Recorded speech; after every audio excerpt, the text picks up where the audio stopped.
Come on, it's easy repairing time. Welcome to a semi-exclusive look, whatever that means, at the newest map on the Dirty From waterfront, and that's Dockyard. To say Dockyard has been in the oven for a while is kind of putting it lightly.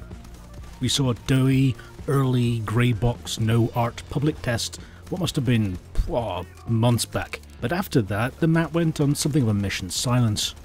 Well, it's out of the oven now. In fact, we even have a public delivery date of May the 23rd. So let's have a look at where all that time and baking effort has gone. If you've been watching the developer previews with Shu and Naxos, you'll have seen a lot of the detail on how the map is structured. There's the customary repair the EV section before the escort begins. But you'll also have seen a multitude of routes and corridors and passages that seem to pepper the whole map. And if you're anything like me, this might have activated, if not quite an alarm bell, but perhaps more of an alarm kazoo, when this would seem to ape the multi-routed nature of the map dome. Now, I know what you're going to say, and yes, I do know that some people do enjoy dome. But for me, the one thing it always seemed to lack was focus. Not in an art or kind of layout manner, but in a common hub for the action to pivot around. I'm happy to say those fears I had for Dockyard evaporated when I started to play. Although there are many alternative routes around the main path of the EV, they never feel removed or remote like they do in Dome. In fact, the process of finding them felt quite organic and natural when searching for alternative, less busy routes. That's not to say there isn't a learning curve though. And yes, some first impressions aren't always correct. There are initially moments when you don't know where to look, or angles that you didn't spot lead you to getting killed. It's a learning process like any other. I'm happy to say that with time, the map rounded most of those corners, and left me with a sort of map experience that was deeper than we've been used to so far. If you know me, I'm something of a graphics and visual design nerd. I want to pay particular attention to the art direction and attention to detail in Dockyard. There's a real evolution for the visuals during the course of playing the map.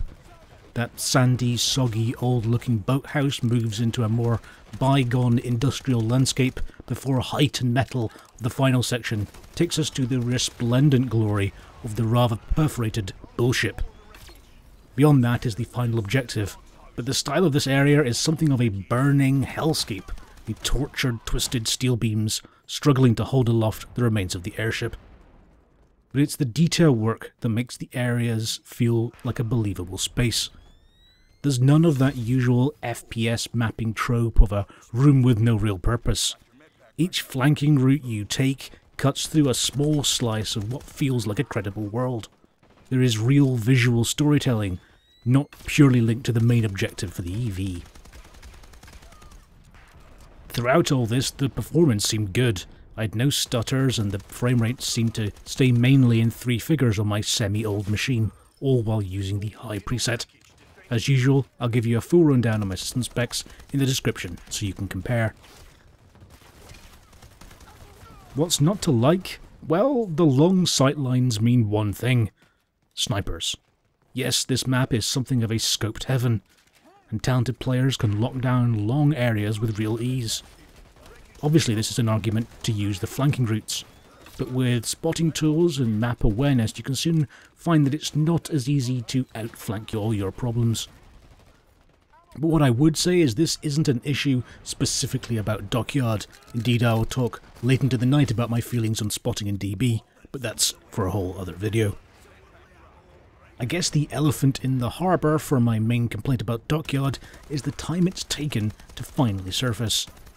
And that's not to say it hasn't changed since we first saw it. In fact, the final section has changed almost out of all recognition. But clearly, DB needs maps on a more regular schedule than we've had up till now. The recent dev videos give hope that there is a marked change in the expected schedule for new maps. Talk of a change in the production pipeline speaks of progress, but the proof will be in the pudding over whether we see the order of magnitude sea change we really need.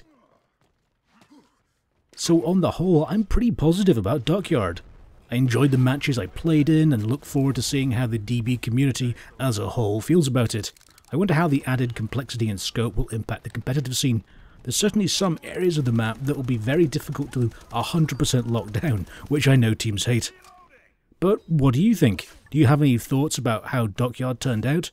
Are you excited about it arriving on May 23rd? Let me know in the comment section below. Thanks a bunch for watching. If you enjoyed the video, then please consider hitting that thumb up button and tapping the subscribe. It's free and it helps me out a lot.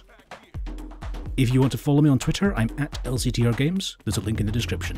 Thanks again for watching, and I'll see you next time. Take care.